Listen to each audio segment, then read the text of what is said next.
Hello friends, welcome to my channel. और आज हम हिंदी के मोस्ट 30 क्वेश्चन देखेंगे। तो शुरू करते हैं आज का सेशन। आज का फर्स्ट क्वेश्चन है, विद्यालय में फर्स्ट क्वेश्चन देखते हैं, विद्यालय में कौन सी संधि है? स्वर संधि, व्यंजन संधि, विसर्ग संधि या इनमें से कोई नहीं? बताइए दोस्तों, विद्यालय में कौन सी संधि है? तो इसका सही आंसर होगा स्वर संधि। विद्या प्लस आले, तो इसमें कौन सी संधि हो गई? दीर्घ संधि। तो दीर्घ संधि स्वर संधि का ये एक भाग है। इसी प्रकार आगे देखते हैं दूसरा क्वेश्चन। पवन शब्द में संधि विच्छेद होगा। तो फर्स्ट ऑप्शन है प प्लस वन, दूसरा है पौ प्लस अन, तीसरा है पो प्लस अन और चौथा है प प्लस वन। तो बताइए दोस्तों, इसमें कौन सा ऑप्शन राइट रहेगा? तो इसमें ऑप्शन राइट रहेगा से, पो प्लस अन। इसमें कौन सी संधि हुई? अयादी संधि। इसी प्रकार आगे देखते हैं तीसरा क्वेश्चन। हिंदी में वचन होते हैं एक वचन, द्विवचन, तीन वचन या अनगिनत। बताइए दोस्तों, हिंदी में कितने वचन होते हैं? तो हिंदी में होते हैं दो वचन। इसी प्रकार आगे चलते हैं। आगरा का बहुवचन होगा आगरे, आगरो, आगरे या बहुवचन नहीं होगा। बताइए दोस्तों, इनमें कौन सा ऑप्शन राइट रहेगा? तो इसमें राइट ऑप्शन रहेगा आगरा का बहुवचन नहीं होता।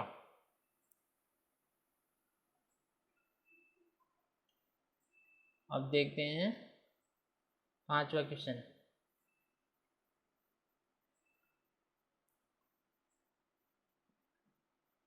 जिन शब्दों में प्रयोग के अनुसार कोई परिवर्तन नहीं होता उन्हें कहा जाता है।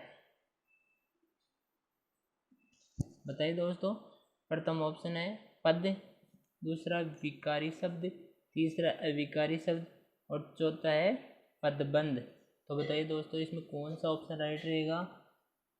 तो इसमें राइट ऑप्शन रहेगा से, अविकारी शब्द। इसी प्रकार आगे चलते हैं। छठा क्वेश्चन देखते हैं। शब्द के सही रूप का चयन कीजिए। प्रथम ऑप्शन है तृष्णा, दूसरा ऑप्शन है तिरीष्णा, तीसरा तृष्णा, चौथा तृष्णा। तो बताइए दोस्तों, इसमें कौन सा ऑप्शन सही होगा? तो इसमें राइट ऑप्शन होगा द, तृष्णा। इसी प्रकार आगे चलते हैं। सातवां क्वेश्चन देखते हैं। कवि का स्त्रीलिंग रूप होगा कवियत्री, कवि, कवियत्री, कवियत्री। तो बताइए दोस्तों, इसमें कौन सा ऑप्शन राइट रहेगा?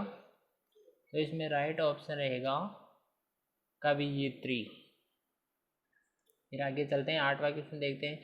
संस्कृत के वे शब्द जो हिंदी में बिना किसी परिवर्तन के प्रयुक्त होते हैं कहलाते हैं संस्कृत, तद्भव, तत्सम या देशज। तो बताइए दोस्तों, इसमें कौन सा ऑप्शन सही होगा? तो इसमें राइट ऑप्शन होगा से, तत्सम। आगे चलते हैं। नवा क्वेश्चन देखते हैं। जब किसी शब्द में जब किसी समास में दोनों शब्द प्रधान हो तो उस समास को क्या कहते हैं? द्वंद्व समास, द्विगु समास, प्रधान समास या तत्पुरुष समास। तो बताइए दोस्तों, कौन सा ऑप्शन राइट रहेगा? तो इसमें राइट ऑप्शन रहेगा द्वंद्व समास। फिर आगे चलते हैं। 10वां क्वेश्चन देखते हैं।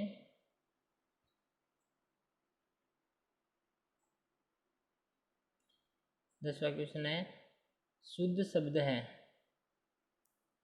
उज्ज्वल, उज्ज्वल, उज्ज्वल या उज्ज्वल।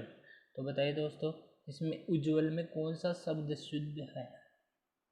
तो इसमें शुद्ध शब्द है द उज्ज्वल। फिर देखते हैं 11वां क्वेश्चन। अनुरक्त का विलोम शब्द है आरक्त, विरक्त, निरक्त या आसन। तो बताइए दोस्तों कौन सा ऑप्शन राइट रहेगा। तो इसमें राइट ऑप्शन रहेगा विरक्त। अनुरक्त का विलोम शब्द है विरक्त। इसी प्रकार आगे चलते हैं 12वां क्वेश्चन देखते हैं। निम्न में से किस समूह में सभी शब्द तत्सम हैं।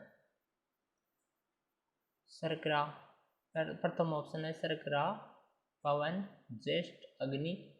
दूसरा है काष्ठ, घृत, घोड़ा, कारीगर।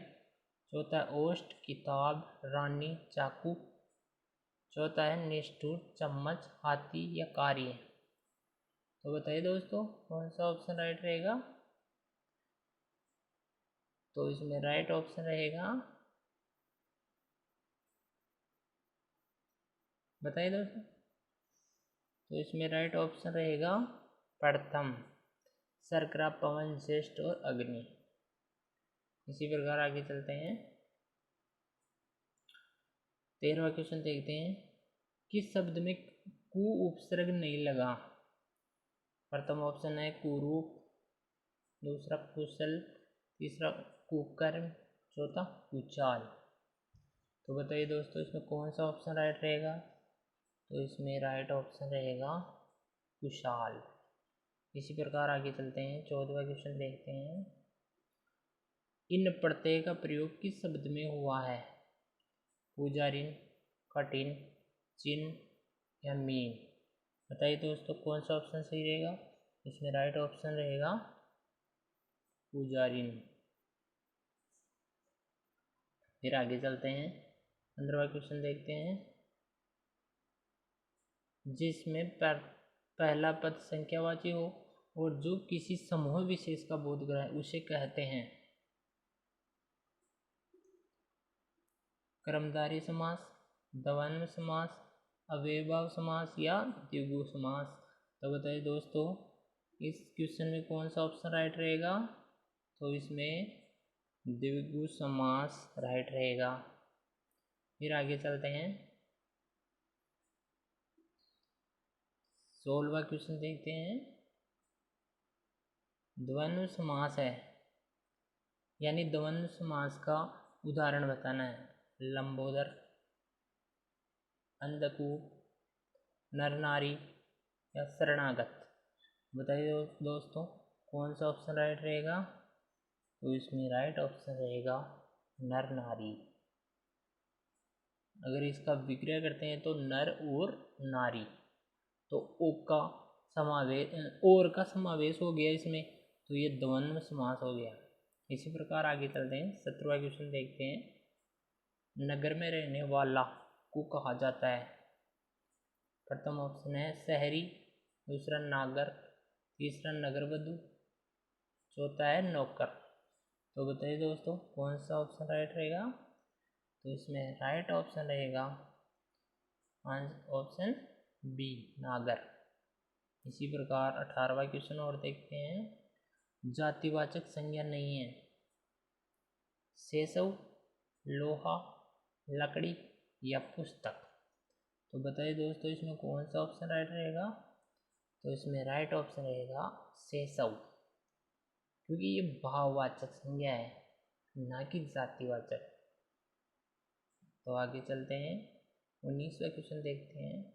निम्न में से किस वाक्य में संप्रदान कारक है।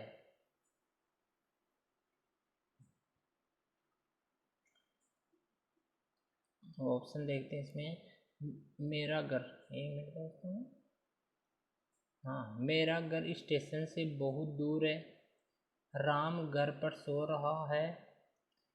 राजा ने निर्धन को कंबल दिए। निसार खेलता है।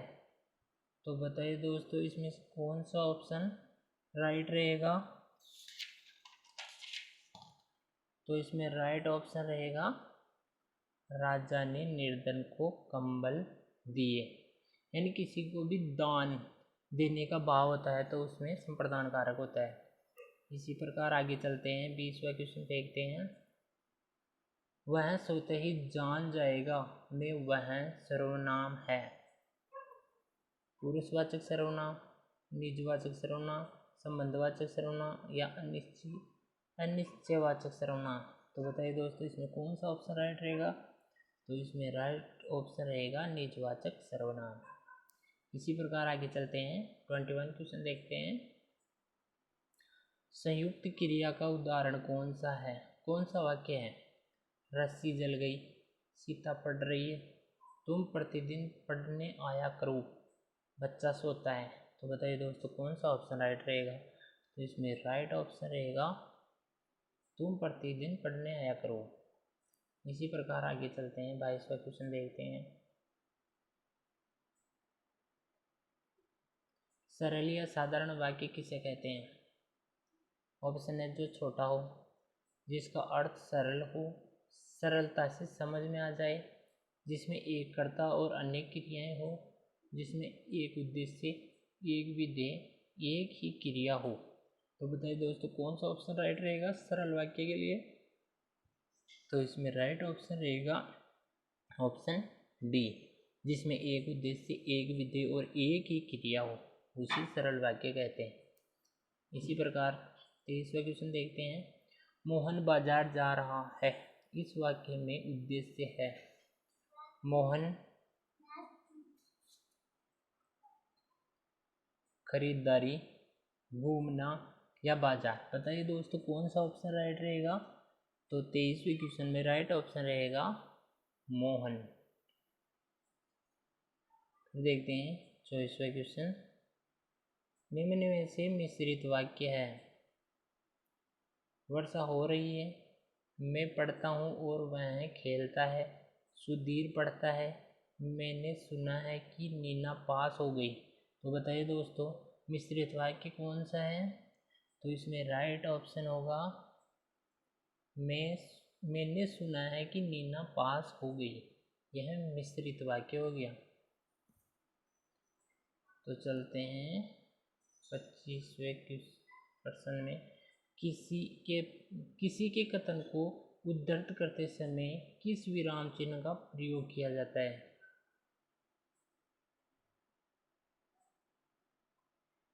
सॉरी दोस्तों ये क्वेश्चन कट गया है, तो अगला क्वेश्चन देखते हैं। शेर को सामने देखकर यह वाक्य किस मुहावरे से पूर्ण होगा? प्रथम ऑप्शन है मैं सातवें आसमान पर पहुंच गया, मैं आग बबूला हो उठा, मैंने आसमान सिर पर उठा लिया, और चौथा है मेरे प्राण सूख गए। तो बताइए दोस्तों इस क्वेश्चन में कौन सा ऑप्शन राइट रहेगा? तो इसमें राइट ऑप्शन रहेगा मेरे प्राण सूख गए। इसी प्रकार 28वां क्वेश्चन देखते हैं। सही मुहावरा है नेत्रों में मिट्टी डालना, आंखों में रेत फेंकना, आंखों में धूल झोंकना या आंखों में कचरा डालना। तो बताइए दोस्तों कौन सा ऑप्शन सही रहेगा? तो इसमें राइट ऑप्शन रहेगा आंखों में धूल झोंकना। इसी प्रकार 29वां क्वेश्चन देखते हैं। हाथ न आना इस मुहावरे का निकटतम अर्थ है पकड़ में न आना, बहुत बड़ा होना, हाथों का व्यायाम करना, हाथ फैलाना। तो बताइए दोस्तों इसमें कौन सा ऑप्शन राइट रहेगा? तो इसमें राइट ऑप्शन रहेगा पकड़ में न आना। इसी प्रकार आज का लास्ट क्वेश्चन देखते हैं। सिर फिर जाना का अभिप्राय है चक्कर आ जाना, अहंकारी हो जाना, सर दर्द हो जाना, पीछे मुड़कर देखने लगना।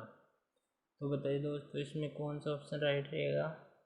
तो इसमें राइट ऑप्शन रहेगा अहंकारी हो जाना। ओके फ्रेंड्स, आज की क्लास यहीं समाप्त होती है, और अगर क्लास अच्छी लगी हो तो लाइक शेयर एंड कमेंट ज़रूर करना। धन्यवाद।